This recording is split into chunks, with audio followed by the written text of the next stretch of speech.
connaissent bien ça. Voici donc la première partie de mon top 10 de mes batteurs préférés.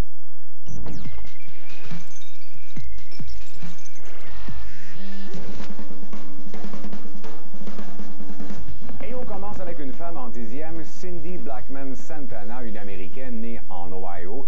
Juste à la voir sur scène, tu sens qu'elle a vraiment ça dans le sang. C'est quelqu'un qui admire aussi Tony Williams, très grand batteur qui a travaillé avec Miles Davis. Elle est surtout connue de la communauté jazz, mais je veux dire, dans le rock, elle a fait carrière quand même. Elle a accompagné Lenny Kravitz en 93 et 2007.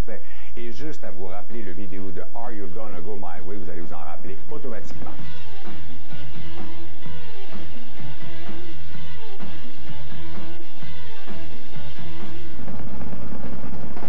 En 9e position, vous ne le connaissez peut-être pas, c'est Billy Cobham, et je me souviens encore où j'étais, à Drummondville. Le directeur musical de la station me donne son album Spectrum. Tiens, Claude, tu vas aimer ça, t'aimes ça de la musique funky, toi?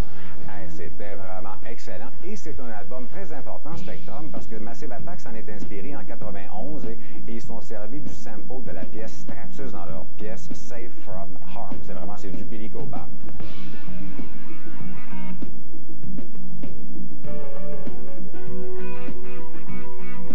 En 8e position, Buddy Rich. C'est sûr, pas moi qui en ai écouté vraiment parce que c'est pas de ma génération. C'est quelqu'un qui est né en 1917, qui est décédé en 1987.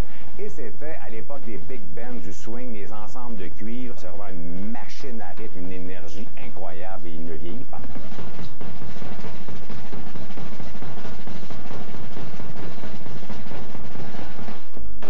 En 7e position, Amir Thompson, surnommé Questlove, américain, né à Philadelphie en 1971. Son père était déjà dans la musique, il faisait du doo-wop. Lui était directeur musical à l'âge de 13 ans. Il a fondé The Roots et c'est vraiment un workaholic qui travaille autant avec des jazzmen comme Joshua Redman ou Eric Abadou, A Tribe Called Quest, qui d'autres, Christina Aguilera. Il est à l'émission de Jimmy Fallon à chaque soir. Et puis c'est quand tu le vois à l'action que tu te dis, mon Dieu, ça a l'air facile, mais ça ne l'est pas vraiment.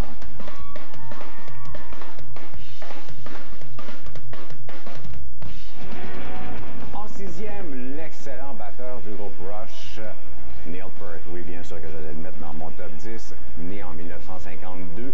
Et je me souviens très bien, moi j'aimais Rush au premier album. Lui n'était pas sur le premier album, mais quand Neil Peart est arrivé, attention, les textes ont vraiment changé, le style musical a changé aussi, et Rush est devenu un groupe extrêmement populaire. C'est un excellent batteur.